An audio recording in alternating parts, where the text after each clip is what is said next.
આણંદની કોર્ટમાંથી પોલીસની નજર ચૂકવી આરોપી ફરાર। આણંદ ટાઉન પોલીસ મથકનો પોસ્કોનો આરોપી ભાગી જતા ચકચાર।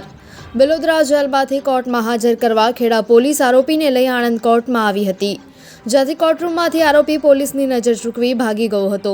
ગણતરીના કલાકોમાં આણંદ ટાઉન અને ગ્રામ્ય પોલીસે આરોપીને ઝડપી પાડવા ચક્રો ગતિમાન કર્યા છે। ભાગેલા આરોપીને ગણતરીના કલાકોમાં પોલીસે ઝડપી પાડ્યો। જાન્યુઆરીમાં આણંદ ટાઉન પોલીસ મથકે નોંધાયેલા પોસ્કોના ગુનામાં આરોપી ભોગવી રહ્યો હતો જેલવાસ। 16 વર્ષીય કિશોરીને પીઘી નાખનાર 22 વર્ષીય ઉત્તર પ્રદેશના આરોપીને પોલીસે ઝડપી પાડ્યો।